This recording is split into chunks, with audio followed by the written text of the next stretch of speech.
नमस्कार, बहुत स्वागत है आप सभी का। आप सभी देख रहे हैं एनएमएफ न्यूज में हूं आपके साथ चेतन पाठक। भारत के प्रधानमंत्री नरेंद्र मोदी रूस के कजान में हो रहे 16वें ब्रिक्स शिखर सम्मेलन में हिस्सा लेने के लिए पहुंचे हैं। इस दौरान उनका ग्रैंड स्वागत किया गया। कई तस्वीरें भी इस दौरान की सामने आ रही हैं। ब्रिक्स समिट भारत के लिए भी बेहद खास है, बेहद अहम है। वहीं भारत का दबदबा तो हर तरफ है ही, जो ब्रिक्स में भी नजर आया।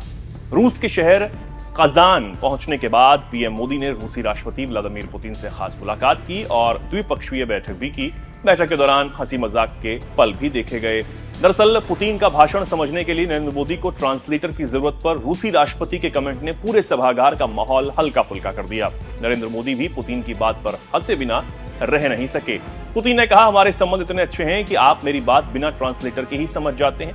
वहीं प्रधानमंत्री नरेंद्र मोदी ने यूक्रेन जंग पर भारत के स्टैंड को कायम रखा और कहा, हर समस्या का समाधान शांतिपूर्ण ढंग से हो।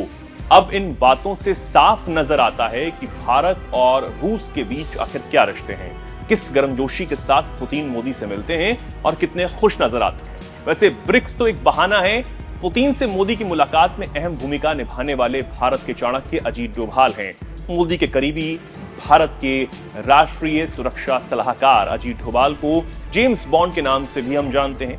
ब्रिक्स समिट में पीएम मोदी के साथ विदेश मंत्री एस जयशंकर, एनएसए अजीत डोभाल और विदेश सचिव भी मौजूद हैं। लेकिन अब आप ये सोच रहे होंगे कि आखिर मोदी से पुतिन की मुलाकात में अजीत डोभाल की भूमिका कैसे है। तो बात दरअसल ऐसी है कि भारत के राष्ट्रीय सुरक्षा सलाहकार अजीत डोभाल पिछले महीने ही रूस की यात्रा पर गए थे। इस दौरान रूस और भारत की दोस्ती देखने को मिली थी और डोभाल ने रूसी राष्ट्रपति पुतिन से मुलाकात की थी।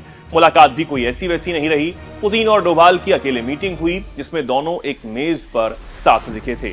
उस दौरान पीएम मोदी की यूक्रेन यात्रा से जुड़ा संदेश भी डोभाल ने पुतिन को दिया था। इसका मतलब यह था कि पीएम की यूक्रेन यात्रा का कोई मतलब पुतिन ना निकालें या भारत रूस के रिश्तों में कुछ कड़वाहट पैदा ना हो। तब पुतिन ने डोभाल से कहा था कि ब्रिक्स में शामिल होने के लिए पीएम मोदी का इंतजार वो कर रहे हैं और वो उनसे मिलना चाहते हैं, उनसे बात करना चाहते हैं। इसके बाद अजीत डोभाल उन्हें मुलाकात का आश्वासन देकर भारत वापस लौट आए थे, जिसके बाद उन्होंने ये बात पीएम मोदी से भी कही थी।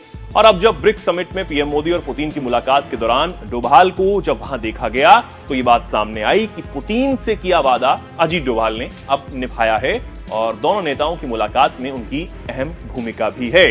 और कई तस्वीरें भी इस दौरान की लगातार सामने आ रही हैं, जिसमें अजीत डोभाल को प्रधानमंत्री नरेंद्र मोदी, विदेश मंत्री एस जयशंकर और सामने पुतिन के बैठा हुआ देखा गया। और इन तस्वीरों के भी कई मायने निकाले जा रहे हैं। हालांकि प्रधानमंत्री नरेंद्र मोदी की मुलाकात पुतिन के बाद अब चीनी राष्ट्रपति शी जिनपिंग से भी होने जा रही है। ये मुलाकात आज होगी और बेहद खास ये मुलाकात होगी, क्योंकि जिस तरीके से चीन और भारत के रिश्ते हैं, पूरी दुनिया की नजर इस मुलाकात पर रहेगी, इस बैठक पर रहेगी। और कहा यह भी जा रहा है कि इसके बाद भारत और चीन के रिश्ते काफी हद तक सुलझ भी सकते हैं। अब आप इस खबर पर क्या सोचते हैं, क्या कुछ कहना चाहते हैं? कमेंट सेक्शन आपके लिए खुला हुआ है। कमेंट सेक्शन में आप जरूर बताएं और देखते रहें एनएमएफ न्यूज।